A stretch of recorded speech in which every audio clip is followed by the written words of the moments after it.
Question है question number 7। Cards number 10 to 30 10 11 मतलब ये कार्ड्स हैं, इनमें ये नंबर लिखे हुए हैं। Are kept in a box and shuffled thoroughly. Rohit draw a card at random from the box. The probability that the number on the card is multiple of 4 or 5. तो देखिए इतने card, total number of cards क्या हैं, probability क्या होता है, favourable upon total होता है, favourable outcomes upon total outcomes. अब बच्चों यहाँ से 10 से 30 हम काउंट करेंगे, टोटल हमारे पास 21 कार्ड्स हैं। अब कैसे निकालते हैं, आप कहोगे ये तो 20 बन रहे हैं, नहीं 10 30, इसका ट्रिक क्या है, 30 - 10 कर लेना जो कि होगा 20, और ये 10 वाला नंबर भी, क्योंकि ये तो हम सब्ट्रैक्ट कर चुके हैं, तो टोटल बनते हैं आपके 21। अगर आपको समझ में ऐसे नहीं आता है तो आप देखिए 1 से 5 कितने बनेंगे, ये 1 से 5 5 - 1 करोगे 4 और फिर +1, 1 से 5 में छोटा सा स्मॉल काउंटिंग करोगे वैसे भी 5 आएगा। ठीक है, तो नंबर ऑफ टोटल कार्ड्स निकालने के लिए आपने माइनस करके +1 कर देना है, निकल के आ जाएगा। तो इसका मतलब हमारा टोटल तो 21 है। अब मल्टीपल ऑफ 4 और 5, मल्टीपल ऑफ 4 में 4 का टेबल पढ़िए, 10 से आगे को होना चाहिए, लेकिन 4 3 जा 12, ठीक है, 16, 4 4 जा 16, 20, 4 5 जा 20, 4 6 जा 24, फिर 4 7 जा 28, 4 8 जा 32 जो कि नहीं आएगा। ठीक है, 30 तक ही लेना है। फिर 5 का पढ़ो, 5 2 जा 10, 5 3 जा 15, 5 4 जा 20, 5 5 जा 25, 5 6 जा 30। अब आप टोटल काउंट कर लीजिए, लेकिन इसमें एक चीज़ ध्यान दीजिएगा, जो कॉमन है उसको एक ही बार काउंट करेंगे हम, कॉमन को only 1 time we will count. तो यहाँ पे देखो कितने हैं, ऊपर आपके 5 5 10, लेकिन कॉमन को हम एक बार काउंट करेंगे, तो एक माइनस कर दीजिए तो 9 बन जाएगा। तो फेवरेबल आउटकम जो 4 और 5 का मल्टीपल है वो बन रहे हैं आपके 9, कॉमन को हम एक ही टाइम काउंट करेंगे, अपॉन टोटल में क्या है 21, तो B is your correct option. Question number 8, M is a point on Y axis. सबसे पहले आप रफ डायग्राम बना लीजिए, दिस इज एक्स एक्सिस और this is Y axis.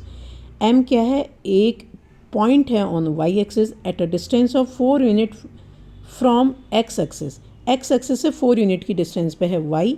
It lies below the X axis, यानी कि एक्स एक्सिस से नीचे को लाई कर रहा है, जो कि वाई एक्सिस पे है। ये सपोज करो आपका एम है, ये एम गिवन है आपको।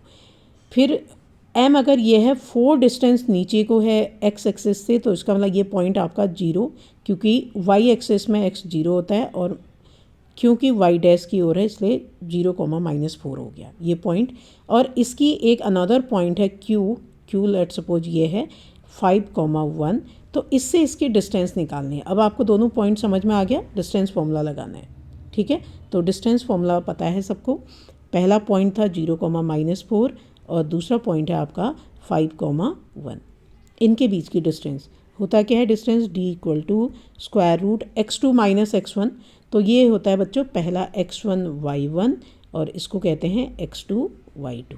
ठीक है, फर्स्ट पॉइंट को x1 y1 और सेकंड को बोलते हैं x2 y2।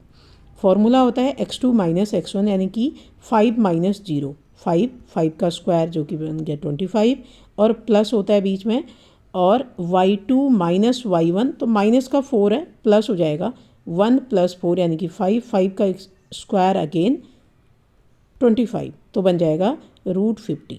तो which is correct, C is the correct option. ठीक है, अगर आपको डिस्टेंस फॉर्मूला याद नहीं है तो मैं यहीं पे याद करवा देती हूँ आपको। Square root of x2 - x1 का होल स्क्वायर और प्लस y2 - y1 का होल स्क्वायर, इसे आपने याद रख लेना है। इसमें आप x1 - x2 और y1 - y2 भी करोगे तब भी ओके है, क्योंकि स्क्वायर करने पे माइनस होगा तो भी प्लस हो जाएगा। ठीक है, next question, x is this and y is this, then the value of this. बहुत सिंपल है, पहले x/p निकाल लो आप। देखो x/p निकालोगे तो x की वैल्यू रख दीजिए, ये बना है आपका p cos cube alpha upon p से p कैंसिल हो गया, इसका मतलब x/p आ रहा है cos क्यूब अल्फ़ा। ठीक है, और ऐसी अगर y/q निकालोगे, y की वैल्यू, तो q से q कैंसिल हो जाएगा और q आपका आ जाएगा sin क्यूब अल्फ़ा। ठीक है, हमने क्या निकालना है, एक्स अपॉन पी और वाई अपॉन क्यू, तो ये वाई अपॉन क्यू आ गया। ठीक है, तो अब ये वैल्यू पुट कर दीजिए। तो यहाँ पे देखो एक्स अपॉन पी जो कि हमारा आया था कॉस क्यूब एल्फ़ा, पावर में क्या है 2/3, प्लस वाई अपॉन क्यू जो कि ये आएगा, इस वैल्यू को पुट करोगे तो ये आएगा, क्यू से क्यू कैंसिल हो जाएगा, साइन क्यूब एल्फ़ा पावर 2/3। आई होप समझ में आया होगा। अब देखो जब पावर होते हैं उनकी आपस में मल्टीप्लाई होती है, तो ये 3 से 3 कैंसिल हो गया, 3 से 3 तो ये आ गया। अब ये इसकी मल्टीप्लाई हो जाएगी, 2 1 जा 2, तो cos square alpha plus sine square alpha, और ये आइडेंटिटी होता है cos square plus sine square. अगर एंगल सेम है तो ये होता है 1, तो करेक्ट ऑप्शन आपका ए हो जाएगा। ठीक है, नेक्स्ट क्वेश्चन देखिए, क्वेश्चन नंबर 10 में क्या है, in the figure a circle inscribed in triangle A B C, एक सर्कल ट्रायंगल के अंदर बना हुआ है A B B C and C A at X Y Z respectively. ये एक्स वाई और Z, these are the point of contact बोलते हैं इनको। तो उसका मतलब बच्चों ये एक्सटर्नल पॉइंट है और इससे ये हम टेंजेंट मान के चल रहे हैं, इससे ये टेंजेंट है और सी से ये टेंजेंट सर्कल पर पड़े हैं। जब किसी एक्सटर्नल पॉइंट से सर्कल पे टेंजेंट डालते हैं हम दोनों आपस में क्या होते हैं, इक्वल होते हैं। इसका मतलब मैंने ये सिंबल दिखा दिए, ये आपस में क्या है, इक्वल हैं। अगर ऐसा है तो आप डिस्टेंस देखिए, ए बी 12 है, ये पूरी डिस्टेंस क्या गिवन है आपको 12 ये वाली, और ए वाई कितना है 8, ए वाई कितना है 8, ये 8 है तो ये भी 8 होगा। तो इसका मतलब क्योंकि ए एक्स और ए वाई दोनों क्या होंगे, इक्वल होंगे, तो पूरी डिस्टेंस 12/12 में से 8 माइनस करो, ये 4 हो गया। बी एक्स 4 है, बी एक्स 4 है, बी एक्स इक्वल टू 4। अगर बी एक्स 4 है तो बी जेड भी कितना होगा, 4 होगा।